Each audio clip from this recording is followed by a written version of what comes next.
Hey guys, once again welcome back to my channel. അങ്ങനെ മാരീസൻ എന്ന് പറഞ്ഞ സിനിമ കണ്ടിരിക്കുകയാണ്. അഭിനയിച്ചിരിക്കുന്നവർ നമ്മുടെ വടിവേലു ആൻഡ് ഫഹദ് ഫാസിൽ.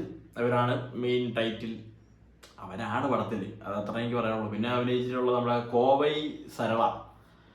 ഏത് പടോടെ നമ്മുടെ കാഞ്ചനയിലൊക്കെ രാഘവ ലോറൻസിൻ്റെ അമ്മയായിട്ട് അഭിനയിച്ച പഴയ കൊമേഡിയൻ ആർട്ടിസ്റ്റ്, കിടിലൻ ആർട്ടിസ്റ്റാണ്. എനിക്ക് ഭയങ്കര ഇഷ്ടമുള്ളൊരു ചേച്ചിയാണ്. ഭയങ്കര ഇഷ്ടം ഇൻ ദ സെൻസ് പുള്ളിക്കാരിൻ്റെ മറ്റേ ആ ഒരു കാഞ്ചന മുനി എന്ന് പറഞ്ഞ പടങ്ങളിലൊക്കെ ഉള്ള കോമഡി ആയാലും സംഭവങ്ങളൊക്കെ അടിപൊളിയാണ്. ഞാൻ വേറെ പടങ്ങൾ കണ്ടിട്ടുണ്ട്, പക്ഷെ പെട്ടെന്ന് എനിക്ക് ഓർമ്മ പറയുന്നത് കാഞ്ചന മാത്രമാണ്. വലിയൊരു പോലീസ് കഥാപാത്രമാണ് പുള്ളിക്കാരി ആയിട്ടുള്ളത്. Was nice. പിന്നെ വിവേക് പ്രസന്ന, PL തേനപ്പൻ, ലിവിങ്സ്റ്റൺ, സരവണ, സുബയ്യ ഇവരെ ആരെന്ന് അറിഞ്ഞുകൂടാ. ബട്ട് എല്ലാവരും അത്യാവശ്യം ഡീസൻ്റ് ആയിട്ട് തന്നെ ചെയ്തു പോയിട്ടുണ്ട്. Directed by Sudheesh Shankar. RB ചൗധരിയാണ് പ്രൊഡ്യൂസ് ചെയ്തിരിക്കുന്നത്. അതായത് സൂപ്പർ ഗുഡ് ഫിലിംസ്, നമ്മുടെ ജില്ലയൊക്കെ അതിൻ്റെ പ്രൊഡക്ഷനിൽ വന്ന സിനിമയാണ്. അപ്പോൾ സുധീഷ് ശങ്കർ എനിക്ക് തോന്നുന്നു മച്ചാൻ മലയാളിയാണെന്നാണ് എൻ്റെ ഒരു വിശ്വാസം. വില്ലാളി വീരൻ എന്ന് പറഞ്ഞ ദിലീപിൻ്റെ സിനിമ എടുത്തത് പുള്ളിയാണ്. അത് നല്ല അസല് തൊലിഞ്ഞ പടമായിരുന്നു. അയ്യോ, അത് ഭയങ്കര ഒരു കോമഡി പടമായിരുന്നത്. കോമഡി എന്ന് പറയുമ്പോൾ അപരാധം കോമഡി പടമായിരുന്നത്. സുധീഷ് ശങ്കർ. അപ്പോൾ പടത്തിനെ കുറിച്ച് പറയാനാണെങ്കിൽ ചെറിയ ഒരു പ്ലോട്ടാണ് പടത്തിൻ്റെ. ഭയങ്കര ചെറിയൊരു പ്ലോട്ടാണ്. നമ്മൾ കുറേ കണ്ടിട്ടുള്ള അങ്ങനത്തെ ഒരു പ്ലോട്ടാണ്. മെയിൻ സാധനം ഈ രണ്ട് കഥാപാത്രങ്ങളും. വടിവേലു അണ്ണൻ വേറെ ലെവൽ, ഒന്നും പുള്ളി എന്ത് ചെയ്താലും നമുക്ക് ഒരിടത്ത് പോലും നമുക്കങ്ങനെ ഷോകം അടിക്കൂല. പുള്ളി എന്ത് ചെയ്താലും അതിൻ്റെ എന്താ പറയുക, ആ ഒരു എക്സ്ട്രീമിറ്റി കൺട്രോൾ ചെയ്തേ പുള്ളി ഓരോ കാര്യങ്ങൾ ചെയ്യുള്ളൂ. അതുകൊണ്ട് തന്നെ വടിവേലു പൊളിച്ചു. ഒട്ടും മോശമല്ല ഫഹദ് ഫാസിൽ എന്ന് ഞാൻ പറയും.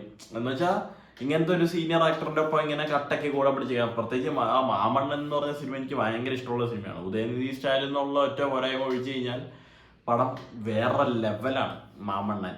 അപ്പം അതിന് ഒരു ഫഹദിൻ്റെ ഒരു വില്ലനിസം ആണെങ്കിലും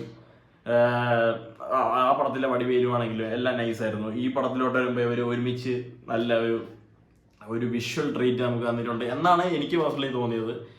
ഞാൻ പറഞ്ഞില്ല, കഥ എന്ന് പറയുമ്പോഴത്തേക്ക് കഥാപരമായിട്ട് നമുക്ക് സിമ്പിളായിട്ടുള്ള ഒരു സാധനമാണ്. നമുക്ക് ഒരു പോയിന്റിലൊക്കെ നമ്മൾ ഇങ്ങനെ മനസ്സിലായി എന്താ ഒരു വള്ളിക്കെട്ട സീനുണ്ട്, വരാനുണ്ട്, ഇങ്ങനെ നമുക്ക് തോന്നും.